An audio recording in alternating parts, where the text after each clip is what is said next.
Market Journal, television for agricultural business decisions, is a presentation of the University of Nebraska-Lincoln's Institute of Agriculture and Natural Resources. Promotional support is provided by the Nebraska Farmer Magazine.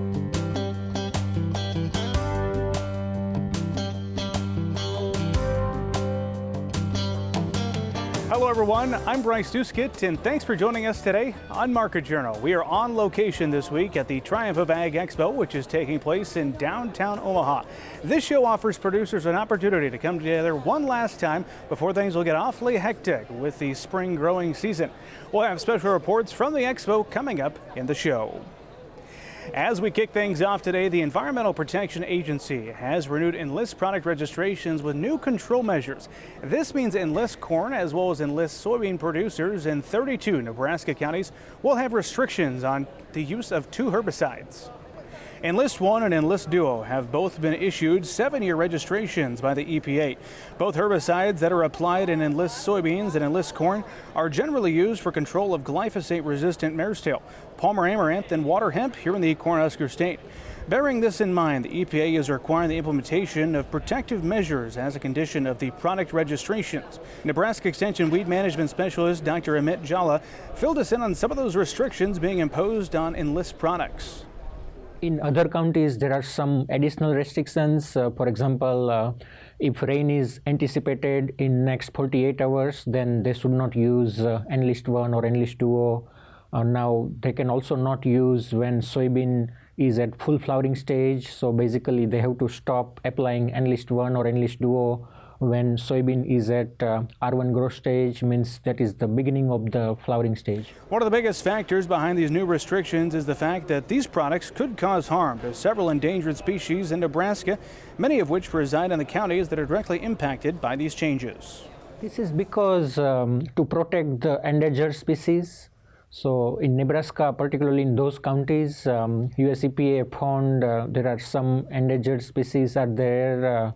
For example, American burying beetle, which is an important endangered species on the list. So just to protect them, this decision was taken. And I believe this is not only for Enlist 1 and Enlist Duo, but in future when any other herbicides will go through this review process and re-registration process, they have to go through the same process. And I'm expecting more and more restrictions on use of the pesticides in general.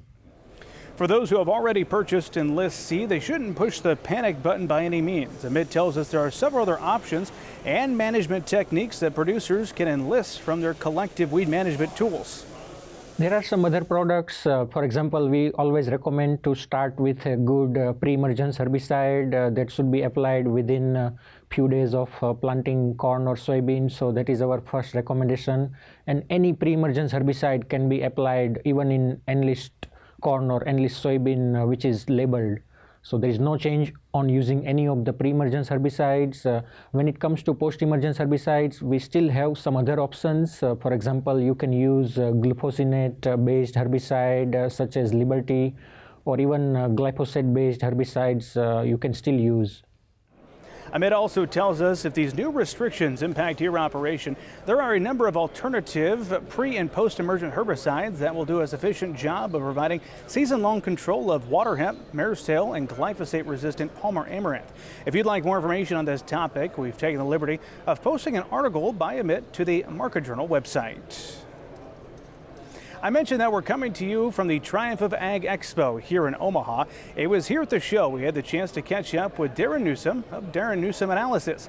The Ukraine situation continues to dominate the conversation around the grain markets. We began the discussion with Darin by breaking down the extreme volatility we've seen in all segments of the grain market. We're joined by Darin Newsom of Darin Newsom Analysis. Darin, great to see you.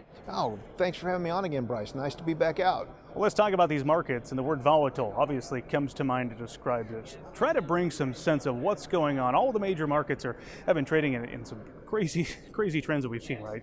Yeah, the biggest thing that we've got here is we had a tight supply and demand situation in so many commodities even before Mr. Putin decided to invade Ukraine. So All that has done, as you mentioned, has amped up the volatility. So now you've got all kinds of world buying coming into a situation where commodities were already tight supply in relation to demand. And volatility has just skyrocketed. I mean, we're seeing it across the board, almost across sectors. The only one that really isn't following is livestock, and that's because, again, we have different fundamentals there, but almost everything else we're seeing incredible jumps, moves, all tied to volatility and money coming into the markets. Let's try to cover some ground here on this report, Darin. Last week, USDA held the annual Outlook Forum. A lot of our viewers know your stance on how these numbers come out, but obviously that was largely overshadowed by the situation with Ukraine. What do you make of USDA coming out with those numbers, and should producers take any stock of any of them? Absolutely not. They're completely irrelevant. They're completely meaningless. The numbers, basically a colossal waste of time. And I know a lot of folks spend a lot of time talking about them. It's an utter waste of time. There's so many more things going on right now. We can look at the markets themselves for all the information we need to know about supply, demand, new crop, old crop, the situation in Ukraine, the situation around the world. USDA adds nothing to it. I didn't understand why the focus was put on it last week, and certainly it'll go away in time. Let's get to a producer question here. Daryl in southeast Nebraska asks, how much of the current rally is hype over the war and how much is based on reality? Your thoughts? That's a great question, because I don't think there's any hype. I think there's the reality of what's going on in the war. Number one, Russia and Ukraine combined account for about 30% of global wheat exports. Plus, Russia by itself is the third largest crude oil producer in the world and accounting for 10% of production.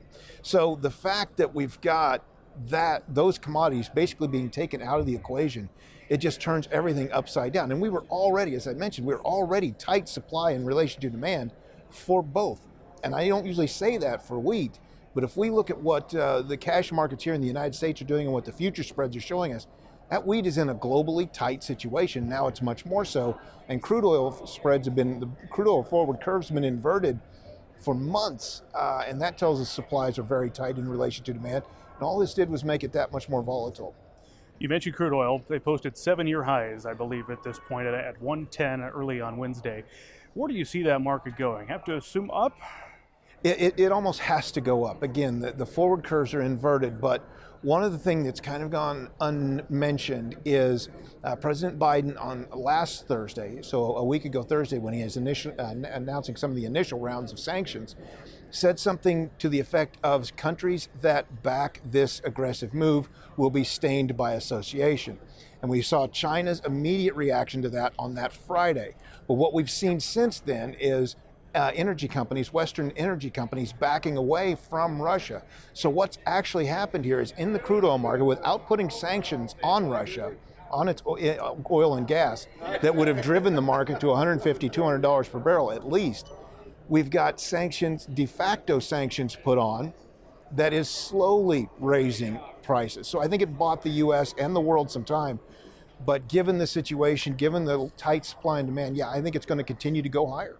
So we talked about the fact that USDA came out with their numbers predicting some acreage as well as yield. You say that doesn't necessarily matter, but let me get to this question, Darin. Paul in central Nebraska asks, do you think we see more acres being planted of row crops this year? And if so, where do those acres come from? He asks, would that be CRP? There's a chance that some CRP acres could come out, because if we look, there's just not going to be enough acres of anything. We're not going to have enough soybean acres, corn acres, spring wheat acres, cotton acres. So they may pull them from some other areas. All of these crops could be viewed as profitable. If I'm looking at what the most bullish supply and demand situation is for new crop, according to spreads, it's probably spring wheat. Cotton's not far behind. Soybeans are certainly right there. But I think there's also this, if we can plant corn, I think the U.S. likes to plant corn. Then the question comes, what about fertilizer? What seeds are going to be available? So there's a lot of questions yet to play out here over the course of the spring. We just don't have all the information yet. The only thing we know is the markets are telling us there's not going to be enough of any of them. Final word is yours. What piece of advice would you like to leave our viewers with today? I'd be very careful in these situations. We could certainly make some new crop sales. Absolutely. These are great prices. But keep your powder dry. Keep plenty of powder dry for later. We have no idea, given the type situation that we have right here, supply and demand, how high these markets can go. It could end today. It could end tomorrow. It could end next week. We don't know that. So sell a little bit when you're comfortable with it, but keep plenty of powder dry for later. Darin, thanks for coming out to the Farm Show. Thank you, Bryce. That is all the time we had available for this broadcast for that grain market conversation, but we did have a bonus conversation with Darin, and we posted that to the Market Journal YouTube page. Turning our attention now to the livestock sector. For the first time, we had the chance to bring Brad Kooima onto the program.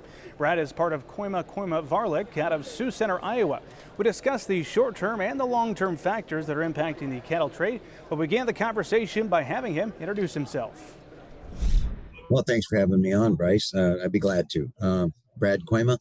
I'm a broker here with our firm, Kooima Varilek Trading up here in Sioux Center, Iowa. I've been a commodity futures broker since 1980. I also am a farmer feeder. That's my start. I've been a cattle feeder since 74 and a broker since 80, which I don't know that makes me any smarter, but it does give me a little bit of life experience in both the markets in an in-depth way. And I can also say that I do indeed have some manure on my boots as well. So I do get the feeding market, or the feeding part of this thing is obviously I've had some practical experience with that as well, Bryce. We have unique perspectives. I appreciate you coming here on the program. As we jump into the conversation, Brad, we had a cattle on feed report released. Were there any surprises that stuck out for you from that report? No, there wasn't. And you know, the broker part of me is always kind of relieved when you have a neutral report. And that really was. All the categories were very, very close to what the trade guesses were. The one thing, of course, the takeaway on the report is that's a big number of cattle on feed historically, one of the biggest ever. Now, to put that in perspective a little bit, Bryce, some of the reason that we've got a lot of cattle on feed is because we've placed cattle at a lighter, younger age. And that's, of course, because largely because of the weather. Drought conditions, particularly in the wheat pasture this winter, really eliminated the idea of hardly any cattle going out to graze out wheat pasture. So they immediately went to a feed yard. So I think it's a little bit of a misconception to worry necessarily about the large number on feed because they're going to be on feed longer because they're lighter cattle. It's just what it is. Brad, as we look to the short term of this cattle market, cattle don't like uncertainty. The traders, the cattle traders, that is, don't like that uncertainty. What is your outlook here in the short term for this cattle market? Well, unfortunately, you make a very good point there, Bryce, about cattle hating uncertainty. And I think that's one thing that I've learned over the years. It's almost like, being at SeaWorld, right? If you sit in the first two rows, you're going to get wet. Cattle market seems to have that exposure to, what they call lately black swan events, but we've certainly had our share of that. And the problem is, I think you're talking about what happens is that the long speculator who's involved with cattle, that they feel that beef is still something that is a bit of a elastic demand thing. You know, if people decide to try to save money or something like that, things will change it. That's just what it is historically. It seems like the cattle have a tendency to follow the stock market more than any of the other ags do. So in the short term, though, to talk about what you've asked about, clearly Russia-Ukraine issue has been the market issue here the last several days. And it speaks particularly, of course, to the grains, but there's an ancillary effect on the cattle because of that. So you've steeply increased the cost of gain here in the last week and a half. What that does then, of course, is that it has a tendency to incentivize anybody that's got cattle that are fat to get rid of them, right? They don't want to feed any more of this expensive feed. Now, granted, we are getting $1.42, $3, $4 for these cattle this week. And I don't know that your cost of gain is quite that high, but still, it just is what it is. And you've seen that the last 2 days, particularly in the futures trade price, where April has been quite a bit softer relative to the back months. And I think that's a market that's anticipating a little extra tonnage in the short term and a little less in the long term. Now, having said that, that's a little negative right in the here and now, but that actually is kind of supportive down the road as you're pulling some cattle ahead now that would have been maybe, for instance, April cattle that we're now killing now in the early part of March. So that would be one of the short-term issues with the market, I think. Now, I am really not, I don't want to be misunderstood. I'm really not super negative here at all. April cattle just broke $8. We're trading at a discount to cash. If we can clear up this uncertainty with the Russia-Ukraine thing, I would say it's a pretty good likelihood that we could see a pretty quick recovery here on the front end of the market, even in the short term, Bryce. Brad, that's the short term, and you're kind of alluding to the long term. You're still bullish. I mean, how far out do you go with your bullish outlook? Well, we don't have all day to do this, but I'll try to be brief. Last year's cow kill, we've had 3 big cow kill years in a row. Last year's cow kill was the second biggest in the last 20, second only to 2011.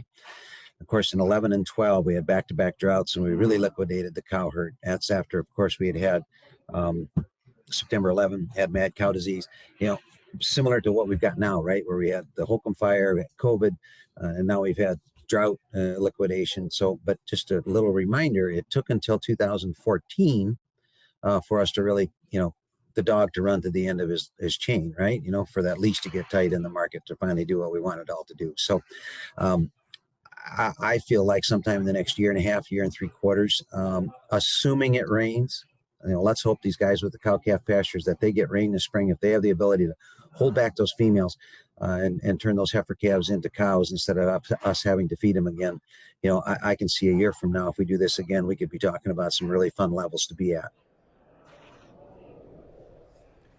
Brad, I appreciate you coming on Market Journal to share your perspective. Very welcome. Anytime, sir. Thanks again to both of this week's analysts. Remember, if you have a question you'd like for us to ask a future analyst, you can send your questions to us via email or on social media, and we'll be sure to pass those questions along. Moving along, planting cover crops has been gaining steam as farmers focus on improving soil health. Experienced cover croppers say that adding livestock to an integrated system approach improves the profitability of those cover crops as well as overall soil health properties. You can learn about all the benefits of adding livestock to cover cropping systems in the March issue of the Nebraska Farmer. It is now time for weather with Nebraska Extension Ag Climatologist and Market Journal's Chief Meteorologist, Al Dutcher. Well, Al, we've been seeing a lot of spring weather over the past week. Is this sunshine here to stay? Well, Bryce, we did have some very warm temperatures. In fact, some locations near record highs during the middle of the week, with those temperatures actually jumping up a little bit warmer than what was originally forecasted last week. Instead of the low 70s, a couple of locations, especially like here in Lincoln, reached the 80-degree mark on Wednesday. And then we've seen that little front come through from the backside of the trough over the Great Lakes, kind of a backdoor cold front, cool us down back into the 40s and the 50s. And we've seen some nice conditions the last couple of days, and right now we're dealing with that system that's ejecting out of the western United States. It's bringing the chance for snowfall and some thunderstorm activity just to the east of us as we go through today, and the possibility that we'll see much colder temperatures, particularly as we work into the middle and later half of next week. So let's take a look at the upper air models and see what we have in store. And the first thing I'll draw your attention to is the first piece of energy out of that trough ejecting out is responsible for the snow accumulations in western Nebraska. Also going to be the area right here in central Iowa, southern Iowa, where we have the chance for some scattered severe thunderstorm activity and maybe even to southeastern Nebraska. But the primary focus of the majority of the precipitation is going to be from northwest Nebraska all the way up into southern Minnesota. And as we go into tomorrow, the trough kind of starts to shift to the east, and the second piece of energy starts to rotate out of that. That's going to allow precipitation to develop across the southern plains, moving out into the mid-Mississippi River Valley. And on the far northern portion of it, we'll see some scattered flurry activity. You might actually catch some accumulating snowfall to a light amount in southeastern Nebraska. By Monday, that cold high pressure system itself filters into our region. We'll see temperatures basically in the 50s if we can get the snowfall out of here. Basically, from that point on, it's really benign conditions for a couple days as the jet splits to the south and the north of us and leaves us basically in a south to southwesterly flow along the periphery of this high pressure system.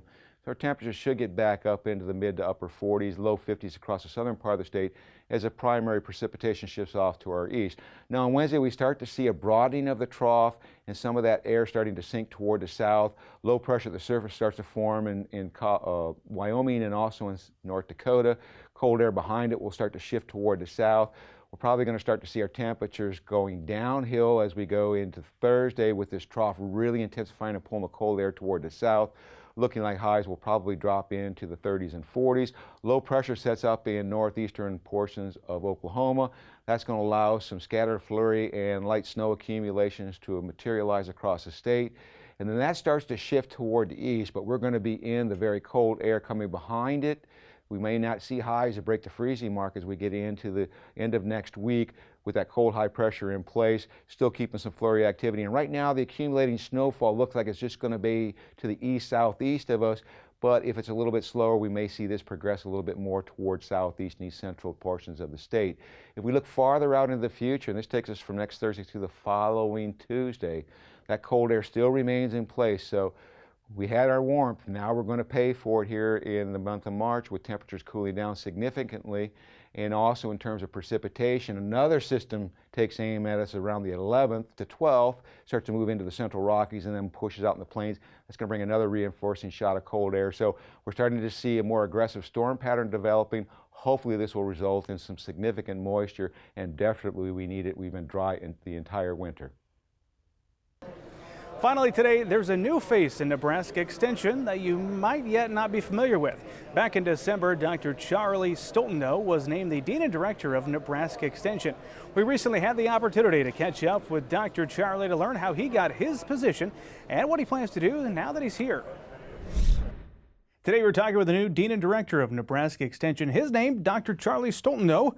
Goes by Dr. Charlie, though, and he joins us here on the Market Journal set. Dr. Charlie, thanks for being here today. Oh, thank you for the opportunity. This is great. I want to use this time to really introduce our viewers to who you are and to help them get to know you. You come to us from North Dakota State University, but you spent time in Nebraska. Bring us up to speed on your background. Oh my gosh, how much time do you have? Let's briefly, but I grew up in a small diversified farm in southeast North Dakota.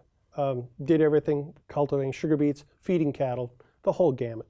Did my undergrad at North Dakota State University in Animal Sciences, went to Iowa State University, got a Doctor of Veterinary Medicine degree, was in private practice for 4 years, primarily equine. That was right during the ag crisis of the 80s. That was a really interesting time.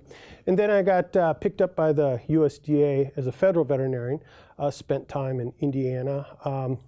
But they had a special program, and the program was with the Centers for Disease Control, and they would train a veterinarian in human epidemiology. So I got selected for the program, went to CDC, and they said, oh, we have a place for you. We're going to send you to Lincoln, Nebraska. And so I spent 2 years here as the assistant state epidemiologist in the Department of Health for the state of Nebraska. Wonderful experience. Just fell in love with Lincoln, fell in love with the people of Nebraska. And then I moved on with my career and ultimately wound up at North Dakota State for 25 years, 17 years as the extension veterinarian, and then 8 years in administration. So you're back in Lincoln, Nebraska now. You've been on the job, what, about a month and a half here in Lincoln? I think about a month and a half, yes. What was it about this opportunity that made you interested in coming back? Oh, there's so many.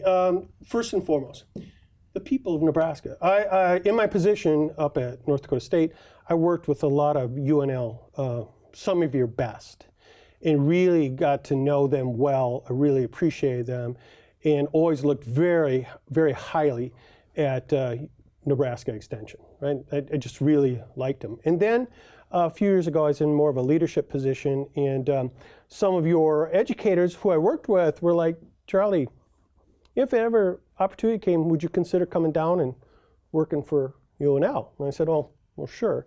Well, things turned out that it was the right opportunity, the right timing for in my personal life and my professional life that it opened up, and so here I am. When you were first introduced as the priority candidate, you had the opportunity to really canvass the state from Lincoln to Scottsbluff and a lot of places in between. What did you learn about the state during that experience? Oh my gosh. Well, number one, Nebraska is a really big state. They said it was a 10-day tour. I just want to clarify, it was an 11-day tour because when your boss picks you up at the airport in Omaha, you're on. You're on. But it reconfirmed, though, a number of other things. Reconfirmed, number one, great people. Number two, a great state. Three, powerful agriculture. And number four, what an opportunity. Huge infrastructure, people who want to make a difference. But there are a lot of similarities when I compare Nebraska and North Dakota. Number one, your land grant institution is on the east side of the state, but yet agriculture goes all the way to the west border. You have issues of rainfall, you have issues of topography, you have issues of how all these different communities operate. You have a metro area, you have extremely rural areas, and everything in between. And so in some ways I felt a lot at home because there's a lot of similarities. And so I think I have a pretty good understanding, and so it feels comfortable to be here. Mm-hmm. When you step into a role like this, do you pick up the reins on the work that's been done so far and continue the momentum, or do you come in this with a list of goals based on what you've learned about Nebraska Extension, or is it perhaps somewhere in between? Well, that's a really good question, and what I've told people and what I told on the interview and the Odyssey, as we refer to those 11 days, I'm in a listening mode. I have a very favorable experience with Nebraska Extension. I'm very impressed.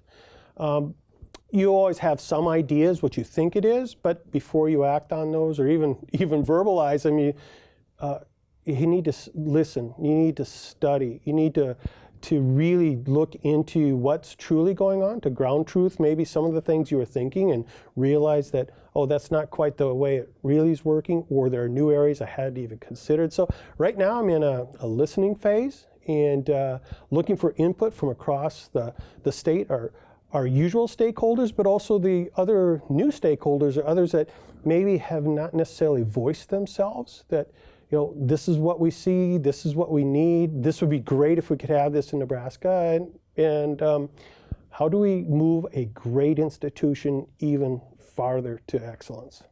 The new Dean and Director of Nebraska Extension, Dr. Charlie Stoltenow, joining us. Dr. Charlie, appreciate your time today. Oh, the pleasure's all mine. Thank you very much. A big thank you to Dr. Charlie for taking time out of his busy schedule to talk with us. If you'd like to catch the full conversation with him, we'll have that video available on our social media and our YouTube channels. Well, that is going to wrap up this week's show. If you missed one of our stories, be sure to download that handy Market Journal mobile app, or of course you can follow us on social media to join in on the conversation. We hope to see you back here next time. Until then, I'm Bryce Duskett. Thanks for watching. Join Market Journal online at marketjournal.unl.edu. You can also follow us on Twitter, Instagram, and Facebook. Promotional support is provided by the Nebraska Farmer Magazine.